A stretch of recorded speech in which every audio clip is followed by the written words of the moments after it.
Hello ನಮಸ್ಕಾರ ಎಲ್ರಿಗೂ and happy Sundays. So ಮನೇಲಿ ತುಂಬ ಬೋರ್ ಆಗ್ತಾಯಿತ್ತು, ಹಾಗೆ ನನ್ನ ಮದರ್ ಇನ್ ಲಾನ ಕರ್ಕೊಂಡು ಹೊರಗಡೆ ಹೋದ್ವಿ ಸುತ್ತಾಡ್ಕೊಂಡು ಬರೋಣ ಅಂತ. ಸೊ ಹಾಗೆ ದಾರಿಯಲ್ಲಿ ಹೋಗ್ತಾ ನಮಗೆ ನರ್ಸರಿ ಕಾಣಿಸ್ತು. ಮನೆಗೆ ಒಂದು 2-3 ಗಿಡ ತೊಗೊಳ್ಳೋಣ ಅಂದ್ಕೊಂಡ್ವಿ. ಹೋಗಿ ನೋಡಿದ್ವಿ. ಸೊ ತುಂಬ ಕಲರ್ಫುಲ್ಲಾಗಿತ್ತು, ತುಂಬ ಚೆನ್ನಾಗಿ ಗಿಡ ಎಲ್ಲ ತೊಗೋಬೇಕಂತ ಅನಿಸ್ತಾ ಇತ್ತು. ಬಟ್ ಸಾಕೋದು ತುಂಬ ಕಷ್ಟ, ಅದು ನೀರು ಹಾಕಬೇಕು, ಟೈಮ್ ಇರಲ್ಲ. ಸೊ ಒಂದು 2-3 ತೊಗೊಂಡ್ವಿ.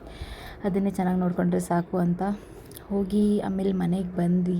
ನನ್ನ ಮಮ್ಮಿ ತುಂಬ ಯಮ್ಮಿಯಾಗಿ ಜಾರಿ ಪದಾರ್ಥ ಮಾಡ್ತಾಯಿದ್ರು. ಜಾರಿ ಪದಾರ್ಥ ಅಂದರೆ ಇದು ಕನ್ನಡದಲ್ಲಿ ಏಡಿ ಅಂತೀವಿ, ತುಳುವಲ್ಲಿ ಜಂಜಿ ಅಂತ ಹೇಳ್ತೀವಿ. ಸೊ ಯಮ್ಮಿ ಆ್ಯಂಡ್ ನನ್ನ ಫೇವ್ರೆಟ್ ಕೂಡ. ಸೊ ಹಸು ಬೇರೆ ಆಗ್ತಾಯಿತ್ತು. ಫಸ್ಟ್ ನನಗೆ ಹಾಕಿ ಊಟ ಅಂತ ಹೇಳ್ಬಿಟ್ಟು ಫಸ್ಟ್ ನಾನೇ ಹೋಗ್ಬಿಟ್ಟು ತಿಂದೆ. ಊರಿಂದ ತಂದಿದ್ದರು ಅಮ್ಮ ಜಾರಿನ, ತುಂಬ ಟೇಸ್ಟಿಯಾಗಿತ್ತು ಆ್ಯಂಡ್ ಫುಲ್ ತುಂಬ ಮಾಂಸವಾಗಿತ್ತು. ಯಮ್ಮಿ ಬಿಸಿ ಇತ್ತು, ಬಟ್ ಸ್ಟಿಲ್ ನನಗೆ ತಿಂದು ಮುಗಿಸೋಣ ಅಂತ ಅನಿಸ್ತಿತ್ತು. ಏನೇ ಯಮ್ಮಿ ಇದು, ನಂಗೆ ಫಸ್ಟ್ ತಿಂದು ಮುಗಿಸ್ಬೇಕು. ಸೊ ಎಲ್ಲಿಗೆ ನಂದಿವತ್ತು ಹ್ಯಾಪಿ ಸಂಡೇ.